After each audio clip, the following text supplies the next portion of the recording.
Hi, just a disclaimer, this following topic is I don't think it's triggering. I just wanted to kind of forewarn people that I do get emotional in it, and if you don't like seeing that, this would not be the video for you.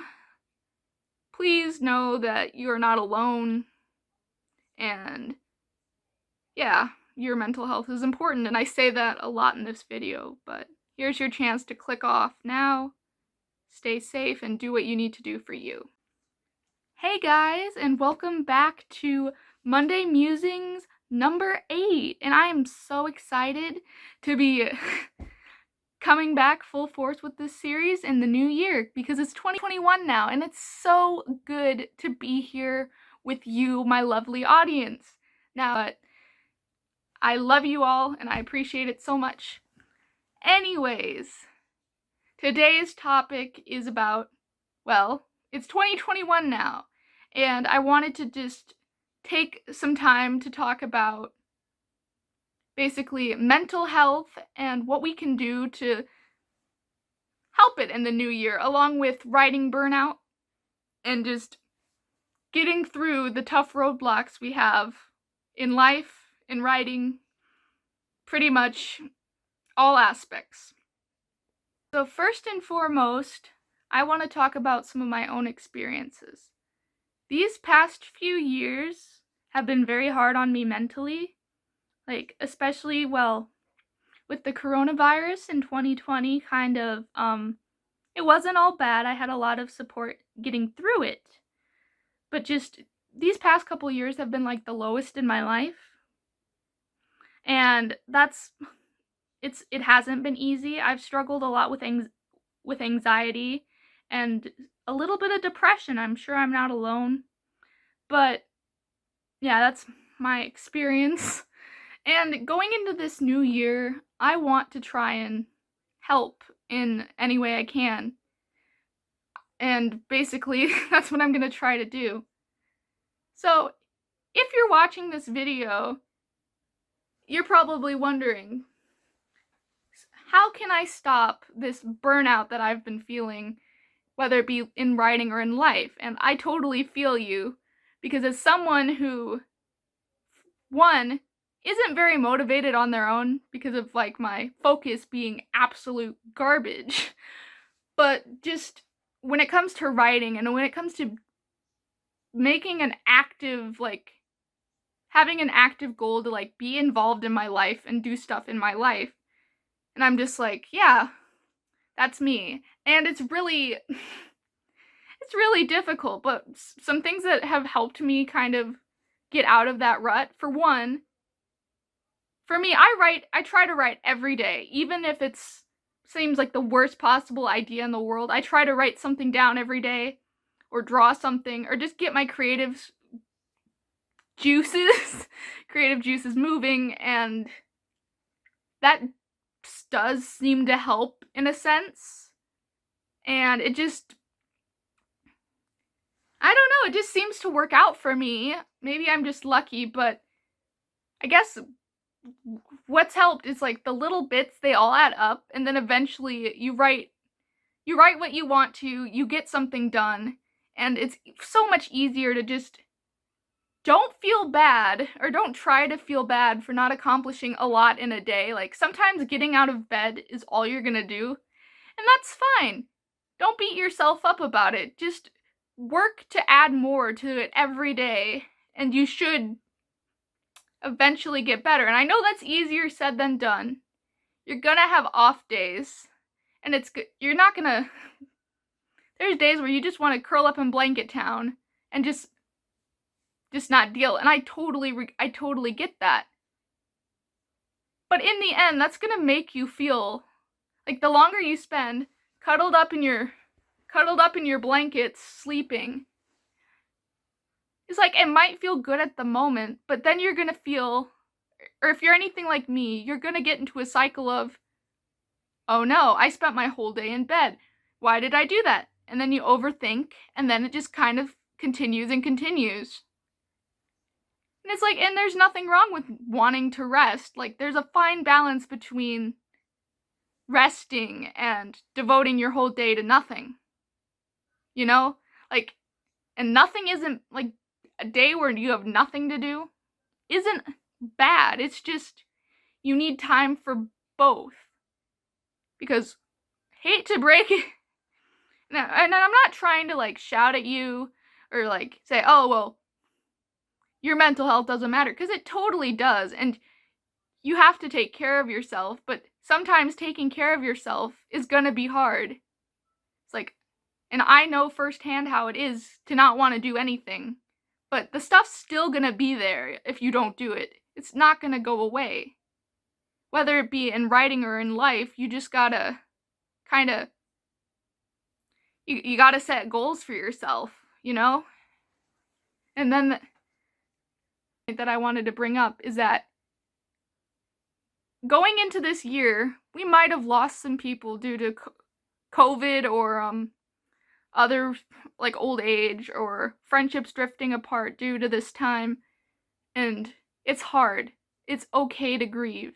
It's okay to be like, I wish things were different. We can't dwell on the sadness and dwell on these negative feelings, because that is not good for you. That is not healthy. But also, you've gotta, like, counteract it. You know, like, you may feel sad, but you're still alive, and you still have, for the most part, I'm sure you guys have at least one person who loves you and cares about you, and they want you here. And it's like, grief is a hard thing. December 23rd it's been a year since I lost my grandfather, on my dad's side. And, you know, it's a different kind of grief for me. And he was an author just like myself, and he was such a fun, like, charismatic man. And I miss him. And, you know, it's not like, it's a complicated thing for me, because I've loved him since I was little, except I was never truly close to him, and he never got to really see how far my writing has taken me, and that's been one of the saddest things for me to come and, like, try and come to terms with it. So, while I'm sad, I know that there's nothing I could do about it, because this was before COVID. He had been suffering from dementia for the last couple years of his life, and I miss him, you know? I know he's probably in a better place, but sorry. But it's just, I miss the opportunities that I didn't even get to have. And that's okay. And it's okay to cry. And it's okay to be upset and miss people and deal with it in your own way, but you gotta know you're still breathing on this earth, and you're still moving and thinking, and you have friends. Like, having a support group is probably one of the it's probably one of the best things you can do for yourself.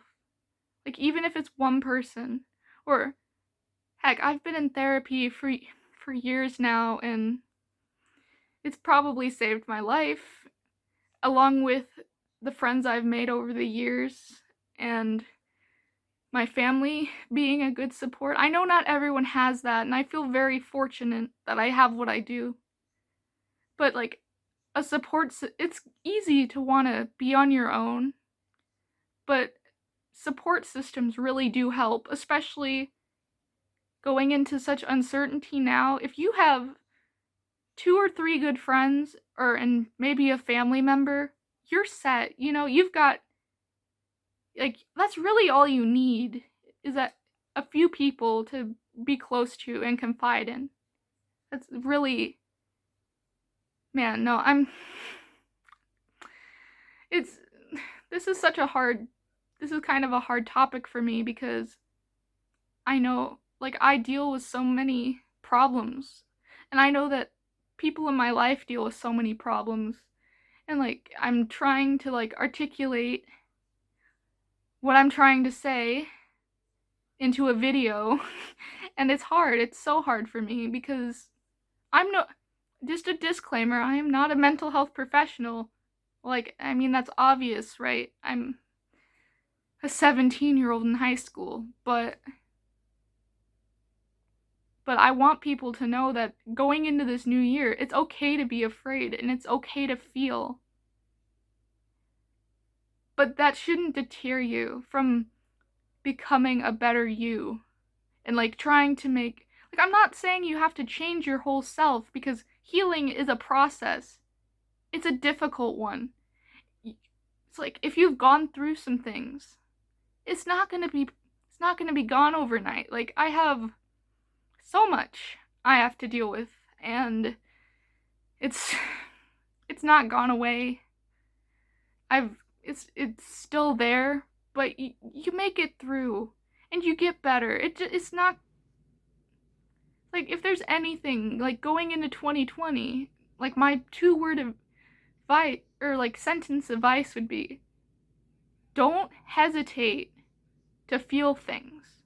You can feel sad, you can feel angry at the world, but you can't, like, feel things, but don't let it consume your every thought. Like, there's so much goodness to be found in the world, even right now. And I know that that's hard, that's so difficult, because everything has been flipped around. And I am not an expert on productivity, because I still struggle. I still have problems waking up in the morning, and it's never going to be easy for me. And like, down in the description, I'm going to put hotlines and resources to help you if you need them. I'm always here to talk to anyone, but because you should know that you are not alone, and it doesn't matter how much hurt you've been through. Things can and will get better if you allow them to. And it's easy. It's so easy to just live with trauma and live with pain in your heart. And I thought that I would start this year off with a positive video, but when this topic of like mental health and just not wanting to do anything, because I feel like that's where we're at right now. It's been basically almost a year since they canceled school for me personally and my other friends, and we've done hybrid and we've done online, and it's a complete mess, and that's totally okay. Like, I've made peace with things not being the way they're supposed to be, and it's not ideal. Like, I've been trying not to cry this entire video, but it's okay, because I've got friends. I've got my mom and my dad and my family, and I'm filming this when they're gone, and I'm kind of glad I did, because I'm an emotional mess right now, and I'm actually not filming this on a Monday. I'm filming this on the weekend, and wow, illusion ruined, but it's like, I don't know. I hope this has inspired you, because I know a lot of people who think that the world isn't gonna get better for themselves, and that is not true at all. It's like, it's easy to say that. So freaking easy to just give up and just be like, oh, my life there's nothing left for me. But oh my gosh, it's like, life is short, and you never know what's gonna happen, sure. But oh my gosh, you can enact the change and make the difference you want to make in this world. You can do it. If you go into it with the attitude that things are never going to get better, they're not going to get better. But if you have just a little bit of hope, your 2021 is going to be better. Just having that little bit of hope. Like, and some people say not to be wishful and hopeful, but you've got to allow some goodness in your heart, or things won't change for you. And it's like, and it doesn't matter. Like, your support system can support you, but at a point, they can't do anything for you unless you're willing to do something for yourself. And I know it takes time. I know it's not easy. And I've been going off on this rant here because there's so much that I'm trying to articulate and put into words. And I'm not going to really edit this because I want people to see how passionate I am about this issue. Because your mental health matters. It's important. It's like, your life matters. It's like, you have such good, wonderful, amazing potential in you. And I know things are hard. I get it. But let this video be your motivation in 2021 to set some goals for yourself and to set yourself on the right track for your health. Because it can change your life. So many good things can come from working on yourself. I mean, stuff is like, trying not to cry, I'm sorry. It's like, therapy is not an easy thing. Never. It's like, if therapy or medication or things aren't for you, because like, I know they're not the same for anyone or everyone, but if it's something that you feel will help, there's so many options instead of like alternatives that aren't. No, I can't. Anyway, I'm gonna close this because it's been about 15 minutes of me rambling, and I don't think I can do it anymore. But 2021, we can make this our year. I know I'm not trying to jinx us, but you can make the change or take these little steps to make yourself a better person. And I'm going to be doing it too. It's not just going to be you. It's going to be me. I'm going to work on caring more about myself instead of other people because I'm important too. And I'm going to work on organizing and preparing for college and all these other goals that I want to accomplish. I want to be published this year. I want to move into a dorm and have a good college experience. And these things terrify me so much. And that's okay. Because I know that I'm going to work for it. And things are going to be better. Yeah, and I haven't given a prompt in a while. And if I can give you any prompt, it would just be, what are your goals for this new year? Rather than like a resolution, because resolutions seem like final. Just what are some steps that you can take to better your mental health? And if so, what are they? You can tell me in the comments or keep them to yourself and just kind of reflect. And yeah, happy 2021. I will have another video up that's a bit more upbeat, but I hope you enjoy this video. Now, if you're looking for more like a writer's aspect of writing burnout, my friend Sarah Elgachian did a video on the Midwest Writing Center's YouTube that I will put probably over here in the description below, talking about writer burnout, which I kind of went on a mental health tangent, but I feel like hers is just as valid and like good to watch, so please check it out and tell her hello. And have a great rest of your week, and yeah, tell your friends that they matter to you, and that's about it.